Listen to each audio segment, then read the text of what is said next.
Daarатсыз эмизилген сүт. Бул окуя өткөн кылымдарда белгилүү алымдардын арасында болгон экен.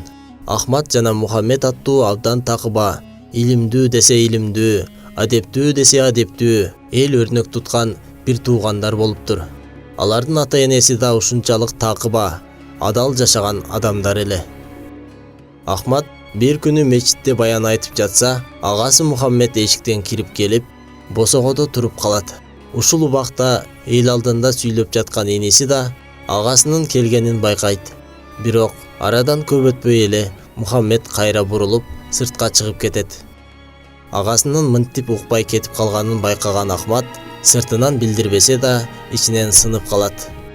Бирок канча кылганы менен бул таарынышы басылбай, акыры энесине болгон окуяны айтып, агасынын эмне үчүн кетип калганын сурап берүүсүн өтүнөт. Энеси улуу баласы Мухаммедти жанына чакырып, акырын чегип көрөт. Уулум, эниңдин мечитте баян айтканын уктуң беле? Уулу, уккам эне, көп эле айтат. Бүгүн да айттыбы? Ооба, айтып аткан. А сен уккан жоксуңбу? Жок, уга албай калдым. Чынында мен да угайын деп мечитке кирген болчумун. Бирок адам баласынын баянына ушунчалык көп периштелер, жиндер да келерин көргөн эмесмин. Мечитте тим эле бут коерго жер жок. Акыры баары бир батпасымды билип, кайрылып кетип калдым. Абалды түшүнгөн эне тымызын кубанып калды. Бирок кичүү уулу буга кубанган жок.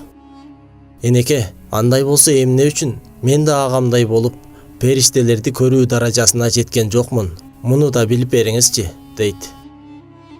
Энеси аны да барып Мухаммедтен сурады эле, ал: Энеке, ал жагын мен билбейм. Биз иним экөөбүз бирдей китептен, бирдей устаттан билим алдык. Бардык жагынан теңбиз. Бир гана билбегеним анын бала чагы.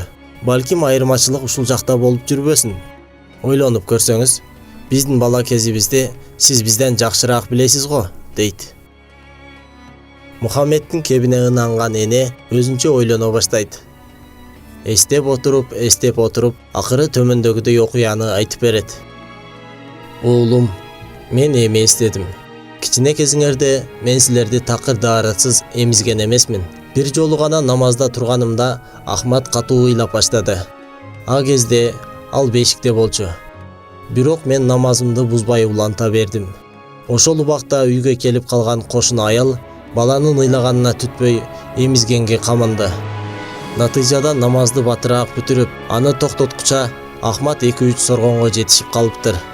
Баланы колума алгандан кийин кошунанын daarатынын бар жогун сурадым эле, ал daarаты жок экенин айтты.